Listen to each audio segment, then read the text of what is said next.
You know what's crazy? 64% of Americans are more afraid of retirement than they are of death. Death! And honestly, I get it, because retirement feels like this terrifying leap into the unknown. But here's what really blows my mind. While you're sitting there paralyzed by fear, scared to take that leap, nearly half of people who actually retired wish they'd done it 4 years sooner. So we're literally letting fear steal the exact years that we'll wish we had back later. That's not just crazy, that's heartbreaking. And today I want to help you break free from that fear before costing you the best years of your life. So hey, I'm Jason. My wife and I took the leap early. We hit lean fire at 39, so about $1 million saved up. Was it scary? Absolutely. I spent the last 9 years bumping into every fear you can imagine and figuring out how to get past them. See, now we split our time half the year in the States, half the year just traveling. No early morning alarm clocks going off, no sitting in meetings that usually just wasted everybody's time. Just life the way we want it. See, here's what I wish more people realized. The fears that you're wrestling with right now, if you don't face them, they turn into regrets down the road. And today I want to share a few of the things that helped my wife and I finally flip that script. And if you're over 40 and you want real, unfiltered version of retirement, not the Instagram highlight reel, hit subscribe. This channel is all about practical, honest advice for real people. Let's get real for a second. My wife and I, we live on about a 2.5% withdrawal rate, way under the usual 4% rule. We're comfortable, but we still have these moments where we ask, are we screwing this up? Honestly, I feel a little guilty every time we splurge on something fun, knowing that we've hopefully got a few years left ahead of us. And get this, almost half the retirees say that spending their savings makes them anxious. 41% don't know how to actually take money out, and fewer than half understand stuff like RMDs or taxes. So yeah, it's not just about having enough saved. It's about the fear of watching that nest egg shrink and knowing if you're doing it right. See, even with a 7-figure nest egg, I still have those nights where I'm lying in bed, staring at the ceiling thinking, what if I run out of money? Or what if I mess up and trigger some massive tax bill? Inflation creeps in my head too, right when I'm about to fall asleep, even though I know we planned this out pretty conservatively. Now, let's shift gears from spending fears to something a lot of us are feeling these days, and that's technology overwhelm. See, take my in-laws, for example. They live in Cambodia, and they struggle just to use a smartphone. My own parents, who've lived in the States their whole lives, they're always asking me to fix their tech stuff. And my 80-year-old neighbor, he calls me at least once a month to help him with his phone or his computer.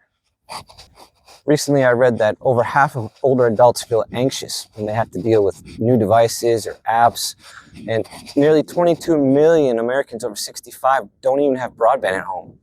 That's huge. It's not just about convenience. It's about things like healthcare, online banking, even just staying in touch with family. Honestly, even for those of us who grew up with computers, it's a lot. I mean, there's always some new app, new update, or AI tool to figure out. And I'll be straight with you, learning how to make and edit these YouTube videos, it's been a real learning curve. This so-called tech gap, it's real. You worry that you'll miss a telehealth appointment or mess up your online banking, or maybe just feel left out when you can't join a video call with your grandkids. All that stress, it just adds another layer of retirement anxiety.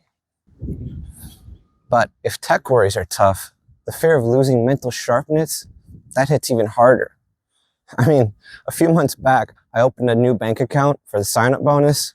Yeah, I forgot to make one of the required deposits and missed out on the $200 bonus. Embarrassing, right? And it got me thinking, how many little mistakes like that could add up over time? I read that about 1 in 9 Americans over 65 has Alzheimer's. And the scary part is, decision-making problems can start years before anyone gets a diagnosis. Little lapses like paying a bill late or falling for a scam can happen way before anyone even says dementia. Sometimes I catch myself wondering, what if I can't manage my own money when I'm older? It's a slippery slope. You start worrying about missing bills or making bad investments or getting scammed. It feels like a trap, and there's no simple way out. All right, let's talk about another big one. What happens if a spouse passes away And suddenly, the whole financial world flips upside down. I'll never forget when my uncle died. My aunt had no idea where their accounts were. She spent weeks digging through paperwork, trying to figure out passwords, and wrestling with all those confusing beneficiary rules. The stress just piled up, and some of the bills, they sat unpaid. Honestly, I've heard this story from other retirees too. Someone loses their spouse, and suddenly they're scrambling for account info, missing deadlines, and just feeling completely overwhelmed. This hits close to home for me because my wife, she's from Cambodia, and she's still learning the US financial system and how it works. Sometimes I wonder if something happened to me, would she be able to handle all the accounts, the forms, the rules? And it's not just about losing a partner. Losing one income is tough. That can throw your whole retirement plan off. And beneficiary designations are confusing, and missing a single form or deadline can block the money that you need. And this isn't just a what if, it's a real fear for a lot of couples, especially women. See, statistically, women outlive men, and a lot of spouses just don't feel confident with investments or all the retirement rules.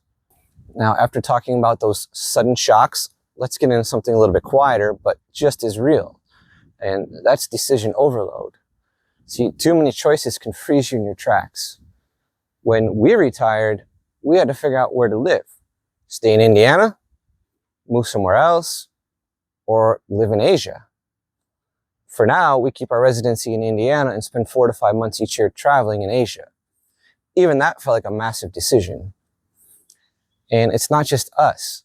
See, since December of 2024, there's actually been an 8% drop in people planning to retire before 65. A big reason? Too many options. You see all these different paths, and instead of choosing one, you just don't decide at all. I'm guilty as well. I get analysis paralysis too. Sometimes I honestly wish that there were fewer choices. I mean, even now, picking which countries to visit or how long to stay can be overwhelming. You scroll through forums, compare costs, read blogs, watch YouTube videos, and then you end up doing nothing for days. And that kind of paralysis makes staying put feel safer. But a lot of time that safety is it's fear in disguise. Instead of waiting for perfect clarity, I've learned to just take small steps forward. There goes Darby. So, how do we actually get past of all these fears and make the leap into early retirement? Well, first, we nailed down our FIRE number early. We tracked our expenses both before and after retiring. That took a lot of the guesswork out of it and let us spend without always panicking. We also remind ourselves that we have skills in education. So if we ever needed to, God forbid, we could go back to work, even if just part-time. So just knowing that takes a lot of the fear out of running out of money and makes it a little less intense. And Darby, my wife, she's been learning the ins and outs of the US financial system and our investments. And we keep it super simple, mostly VTI, a total stock market index fund. See, simplicity, it brings clarity and gives her confidence, and it gives me peace of mind as well. Most recently, we started this YouTube thing, and honestly, thanks to you guys watching and your support, it's been a game changer for us. It keeps us sharp, gets us moving, forces us to keep up with tech, and lets us share what we've learned. Plus, there's a chance it'll bring a little extra income soon, which obviously never hurts. And let's be real, earning a bit through self-employment or part-time work, that can help bridge the health insurance gap before Medicare for a lot of you. And that extra cushion makes a big difference for early retirees. So putting all these steps together has given us a safety net and a sense of purpose. Tracking our expenses and knowing our numbers, that's taken a lot of the fear out of spending.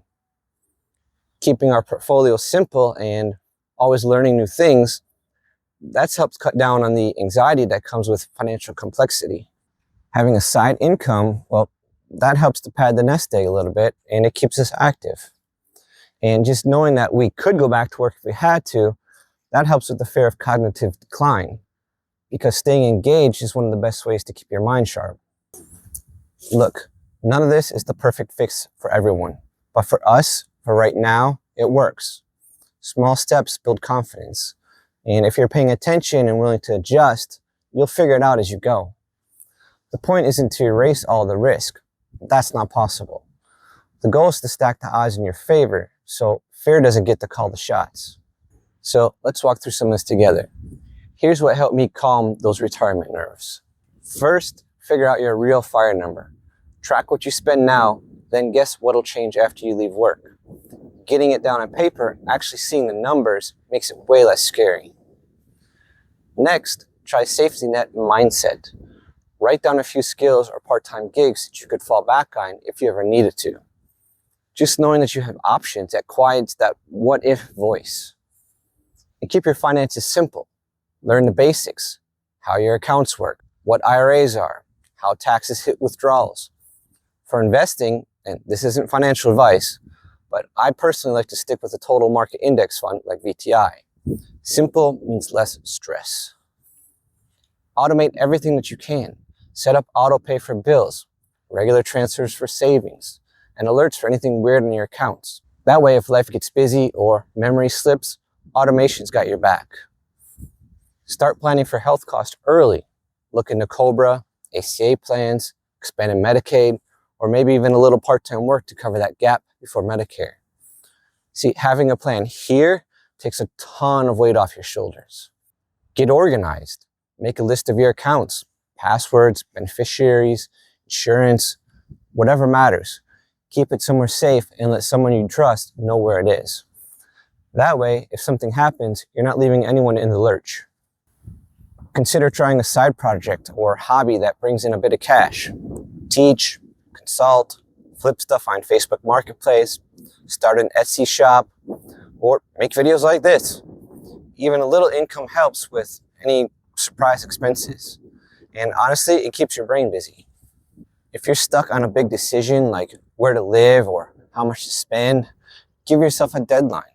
Pick a couple of options, choose one, and treat it as a trial. You can always adjust.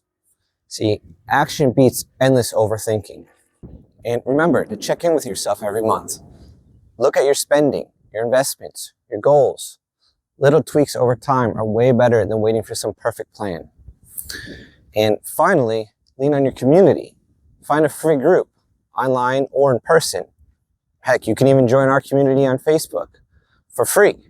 Just search for 40 North Finances, same name as here, or check the link down below.